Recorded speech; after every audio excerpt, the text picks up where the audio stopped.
बहुत दिनों पहले की बात है। शांतिपुर में एक बहुत बड़ा जंगल था। उस जंगल में मिनी नाम का एक माँ बंदरिया अपने दो बच्चों के साथ रहा करती थी। बच्चों में से बड़े का नाम था मिंटू और छोटे का नाम था चिंटू।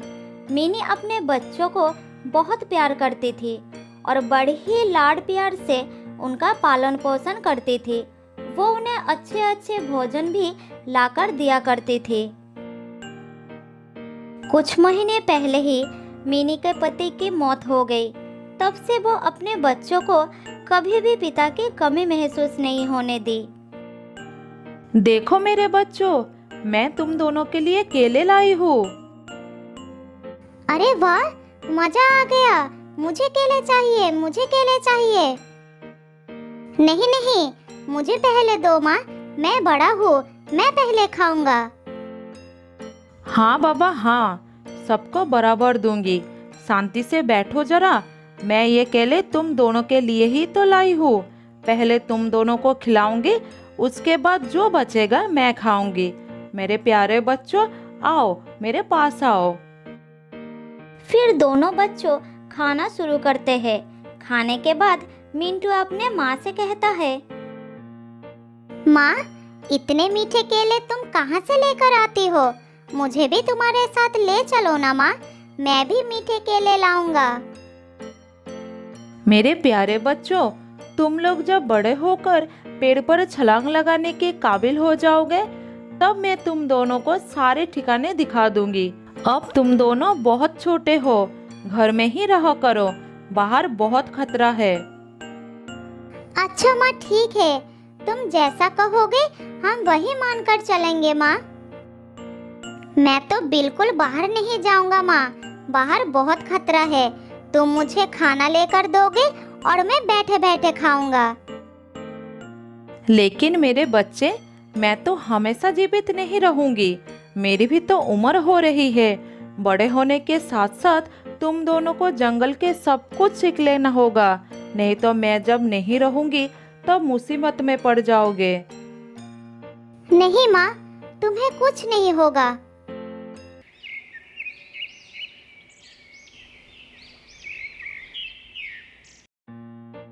इसी तरह समय बीतता गया और समय बीतने के साथ साथ मिंटू और चिंटू बड़े होते जाते हैं।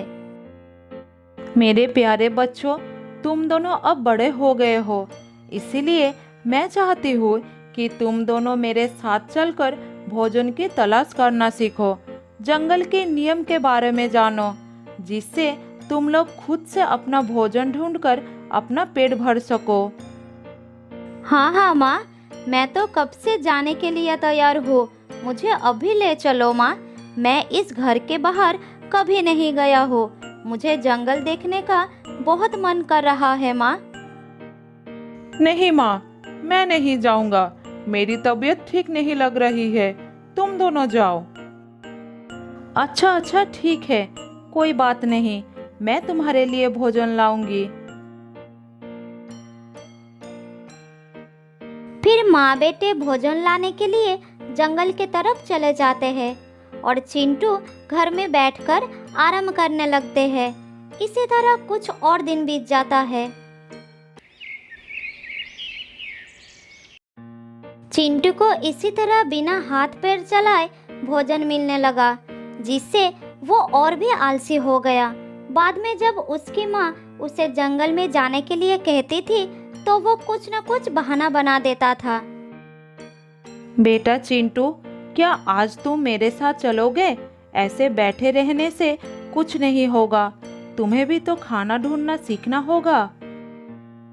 नहीं माँ, मेरे पैरों में बहुत दर्द हो रहा है और फिर जंगल से भोजन लेकर आना, इसमें कौन सी बड़ी बात है? तुम मुझे फालतू में परेशान कर रही हो। अच्छा ठीक है, तुम आराम करो, मैं खाना लेकर आती हूँ। मिनी को ये बात समझ में आ जाती है कि चिंटू की आदत बिगड़ गई है। वो आलसी हो गया है। अगर वो अभी भी नहीं सुधरा तो उसे एक दिन बहुत बुरे वक्त का सामना करना पड़ सकता है। इसी तरह मिनी उसके भविष्य को लेकर चिंतित हो जाती है। लेकिन चिंटू को लगता था क्योंकि उसकी माँ उसे अपने साथ ले जाकर बस परेशान करना चाहती है। खाना ढूंढना तो वो सीख ही लेगा, लेकिन अभी नहीं। इसी बीच एक दिन मिनी की मौत हो जाती है। दोनों भाई माँ के पास खड़ा होकर बहुत रोने लगते हैं।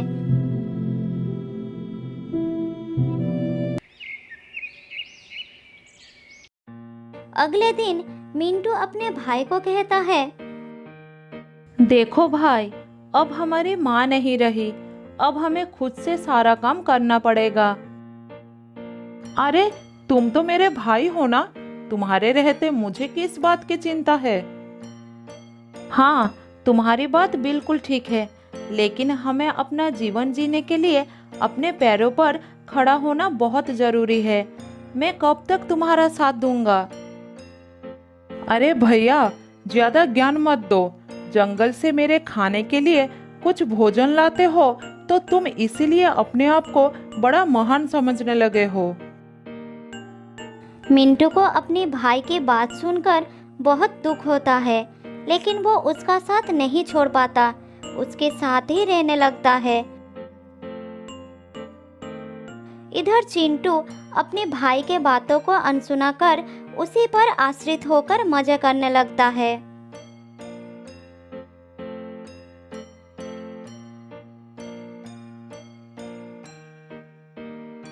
अरे चिंटू, कहाँ हो? ये देखो, आज मैं तुम्हारे लिए आम लेकर आया हूँ। जल्दी आओ, आम बहुत ही स्वादिष्ट है। फिर चिंटू अपने भाई के पास आकर आम खाने लगता है। इसी तरह दिन बीतता गया।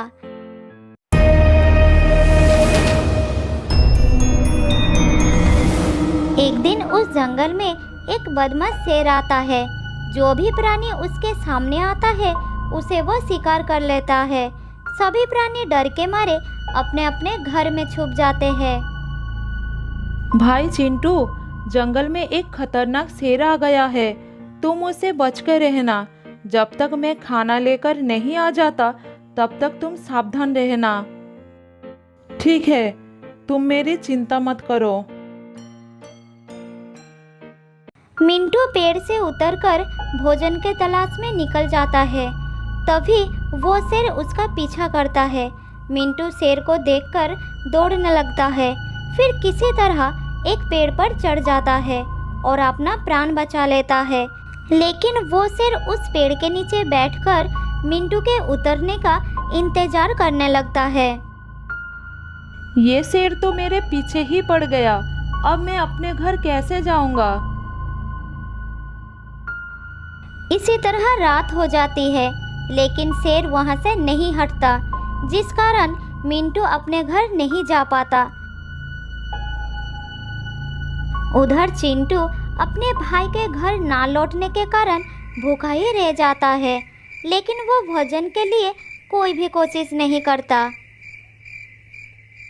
पता नहीं मेरे भाई को क्या हो गया। कहीं ऐसा तो नहीं वो जानबूझकर आज वापस नहीं आया? मैं सुबह से भूखा हूँ, अब मैं क्या करूँ? बहुत भूख लगी है।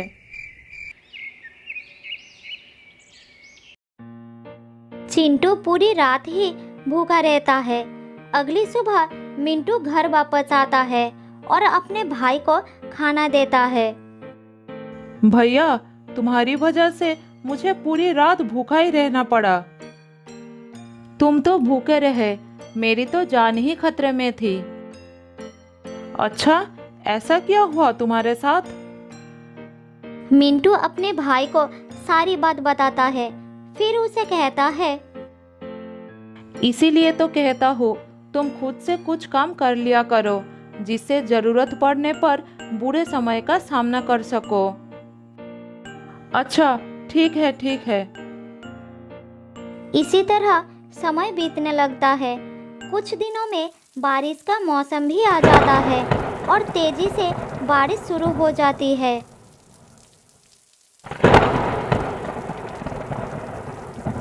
भैया, बहुत भूख लगी है, कुछ खाना ला कर दो ना, रहा नहीं जा रहा है। मैं क्या कर सकता हूँ, बारिश थमने के नाम ही नहीं ले रही। क्या हम बारिश में खाना लाने के लिए जा नहीं सकते हैं? माँ ने कहा था आंधी तूफान या तेज बारिश होने लगे तो घर से बाहर नहीं निकलना, जान को खतरा हो सकता है। दोनों भाई भूखे प्यासे बारिश रुकने का इंतजार करने लगते हैं। दिन ढलकर रात हो जाती है, लेकिन बारिश लगातार होती रहती है। सुबह होने पर वो देखते हैं कि जंगल में बाढ़ आ गया है और ऊपर से बारिश भी नहीं रुकी थी। हे भगवान, पूरा जंगल बारिश के पानी में डूब गया है, अब क्या करूं? भूखे भाई का हाल देखकर मिंटू से रहा नहीं जाता और वो खाने के तलाश में जाने लगता है।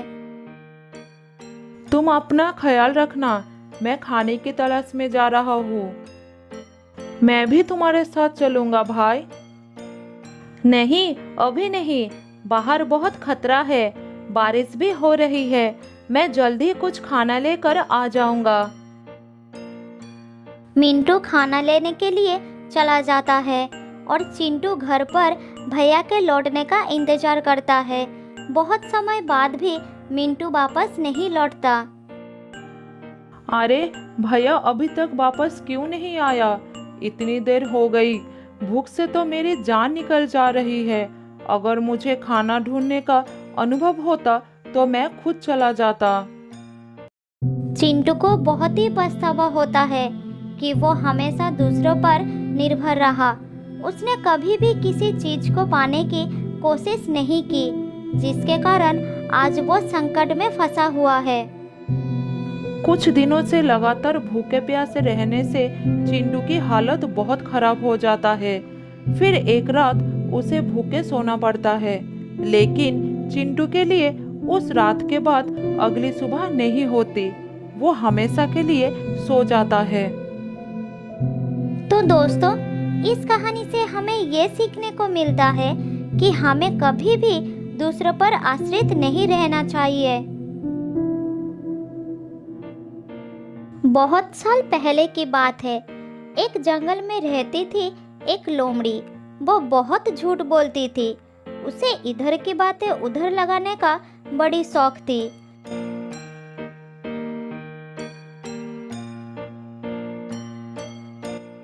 एक दिन लोमड़ी घूमते घूमते एक हिरनी के घर के सामने आ गई। तब हिरनी अपने बेटे से बात कर रही थी। लोमड़ी एक पेड़ के पीछे छुपकर दोनों की बातें सुनने लगी। बेटा, तुम उस पहाड़ी पर मत जाया करो। मैंने कितनी बार तुमसे मना किया है। तुम्हें पता नहीं कि वहाँ पर एक खतरनाक लोमड़ी रहती है। एक दिन उसके नज़र तुम पर पड़ गई तो वो तुमको जिंदा नहीं छोड़ेगी। माँ, अगर ऐसा है तो आज मैं अपने पापा को वहाँ पर ले जाऊंगा। वो उसको मार देंगे और मैं रोजाना वहाँ पर जा सकूंगा। बेटा, वो लोमड़ी बहुत ही खतरनाक है। तुम्हारे पापा का उससे सामना हो चुका है। उसने उन्हें भी खूब मारा था। फिर तेरे पापा ने उसे माफी मांगे थे, तब जाकर उसने उसकी जान बख्श दी थी। क्या वो इतनी खतरनाक है? तो ठीक है माँ, मैं आज के बाद कभी पहाड़ी पर नहीं जाऊंगा।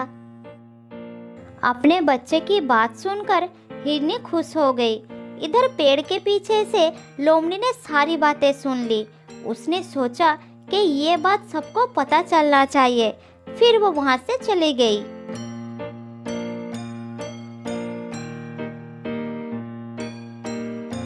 वापस जाकर वो एक एक करके सारे जानवरों को ये बात बता दी कि हिरनी का पति एक लोमड़ी से पीट कर आया है।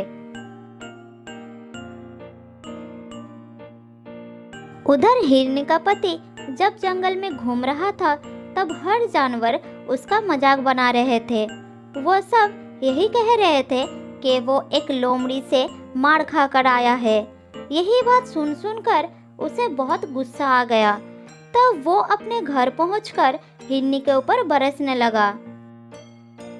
तुमने लोमड़ी से कहा कि मैं एक लोमड़ी से मार खाकर आया हूँ। यही बात उसने पूरे जंगल में फैला दी है। तुमने ऐसा क्यों कहा? पति की बात सुनकर हिरनी ने उसे सारी बात बताई। अरे सुनो सुनो, गुस्सा मत करो, मैंने सिर्फ हमारे बच्चे को डराने के लिए कह दिया था और वो मान भी गया। मुझे नहीं पता कि लोमड़ी ने ये बात कब सुन ली। ये सुनकर हिरनी का पति लोमड़ी के पास गया और उससे बोला,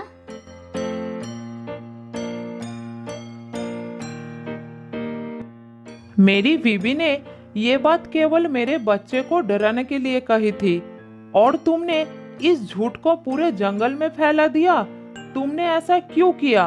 अब जाओ और जाकर सबको सच्चाई बताओ कि मैं किसी लोमड़ी से मार खाकर नहीं आया हूँ। उसका गुस्सा देखकर लोमड़ी डर गई। उसने फिर सबके पास जाकर ये बात फैला दी कि ये सिर्फ एक झूठ था। फिर वो थका हारा हिरनी के पति के पास पहुंची। तब उसने उसे माफ कर दिया और लोमड़ी अपना घर लौट गई।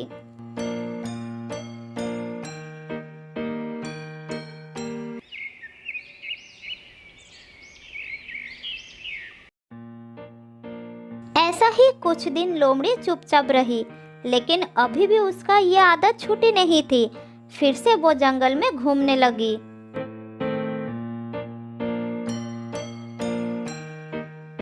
एक दिन शेर महाराज गुफा के सामने आराम कर रहा था। तभी उसके पास दूसरे जंगल का एक शेर राजा आया। दोनों शेर को एक साथ देखकर लोमड़ी उसकी बात छिपकर सुनने लगी। अरे तुम मेरे जंगल में कैसे?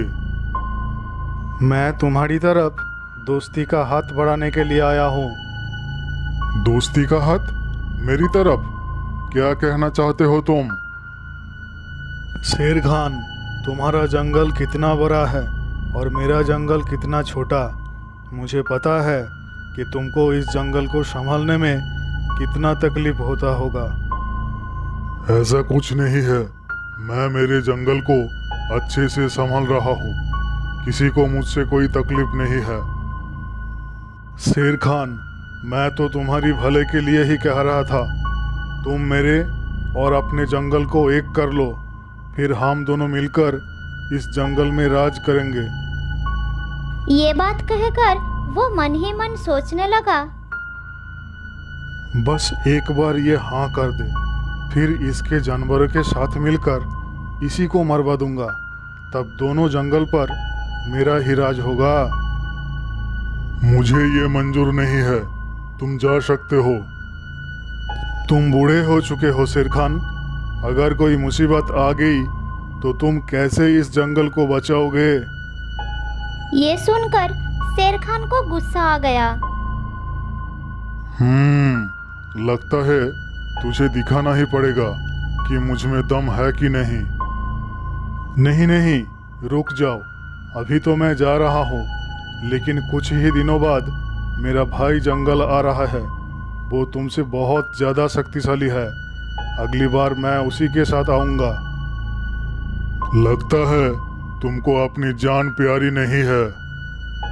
हा, मुझे मार भी दोगे तब भी वो यहाँ जरूर आएगा और तुम्हारे जंगल को साफ कर देगा। ये सुनकर शेर खान जोर जोर से हंसने लगा।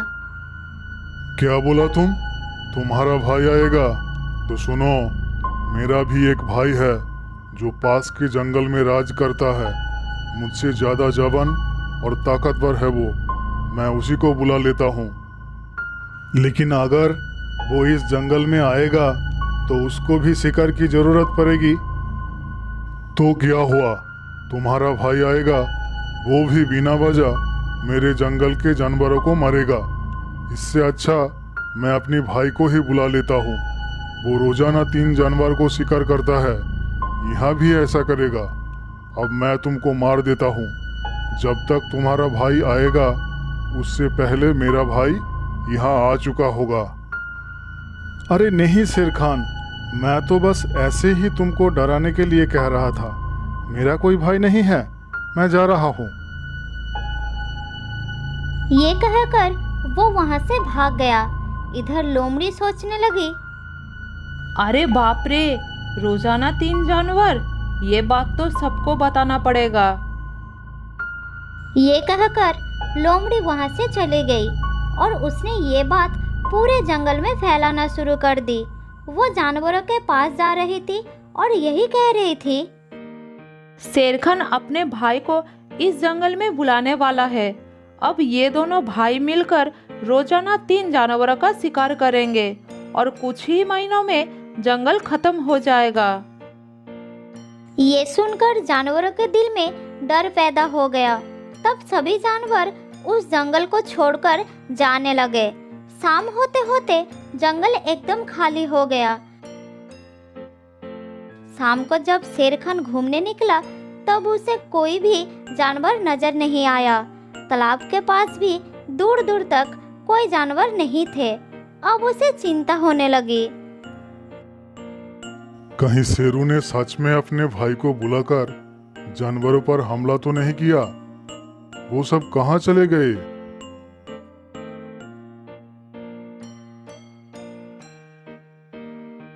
थोड़ी दूर जाने के बाद शेर खान को बहुत सारा पैरों के निशान नजर आया जो जंगल के बाहर के तरफ जा रहा था। फिर वो उसी रास्ते से भागना शुरू कर दिया।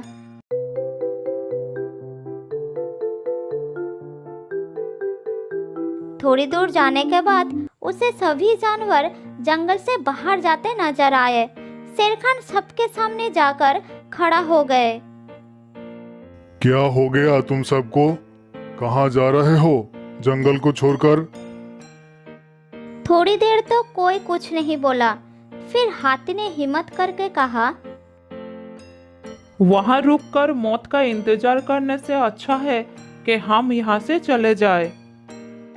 मौत का इंतजार? तुम लोग क्या कहना चाहते हो?